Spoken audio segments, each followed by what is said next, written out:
উনি ভুক্তভোগী হওয়ার পরে আমার কাছে গেছে, আমি ওনাকে আবার কিনতে দিলাম, উনি সাথে সাথে আবার 50 টাকা দিলেন। আপনার নাম কি? আপনার মিথ্যা কথা বলেন কেন? দোকানের লোক, এই দোকানের আপনারা গায়ে রেট আপনি চুপ করেছিলেন, ক্যামেরা দেখে আপনি রেট চেঞ্জ করে বলছেন।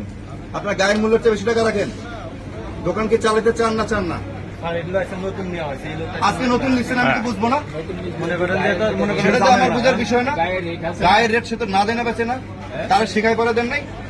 আপনার দোকানের না দোকানের না, তো দোকানের হইলে আপনি এখন তো দায় রাখতে পারেন না। সেই হাতের টাকাগুলো কার? তোমার ব্যক্তিগত না দোকানের টাকা? তো 5 টাকা করে বেশি বেচতেছে উনার কি গাড়ি কয়টা মাথা? মালিকের অনুমতি ছাড়া কি করতেছে? মালিক অনুমতি ছাড়া কি করতেছে? এই আপনি বাইরে আসুন, বাইরে আসুন। সে কি একা চাইলেই কোনো কিছু দাম চাইলে 15 টাকা বেচতে পারবে?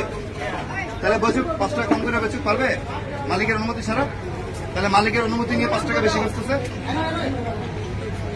আসলে আপনার নাম কি?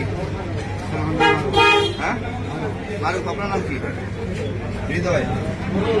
আপনার 5 টাকা করে বেশি বেচতেছেন গায়ের মূল্য হচ্ছে, আপনি জানেন না মূল্যের? সেটা আপনার অনুমতি ছাড়া বেচতেছে না, যে চুপ করে 5 টাকা বেশি বেচ। 2 বার উনি কিনে নিয়ে ধরা খাওয়ার পরে আমার কাছে অভিযোগ দিচ্ছে, আমি ওনাকে নিয়ে আসছি। কেমনি আমি নিয়ে আসছি?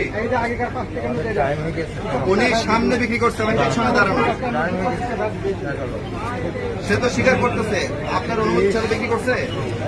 দোকান চালাবেন না বাতিল করে দেবো, বন্ধ করে দিব? আমি বাতিল করে ইন্দিরা বাতিল ব্যবস্থা নিচ্ছি, ঠিক আছে? দোকান চালানো লাগবে না।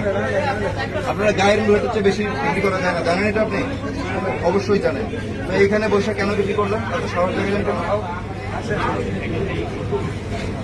এখন জেল দিই আপনাদের, আর দোকানটা বন্ধ করে দিই, ভালো হবে?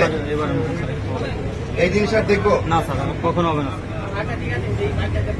আপনার 20,000 টাকা জরিমানা করলাম ফার্স্ট ওয়ার্নিং, সেকেন্ড বার আমি দোকান ইজারা বাতিল করবো আর জেল দিব, অনাদায়ী 1 মাসের কারাদণ্ড, ঠিক আছে?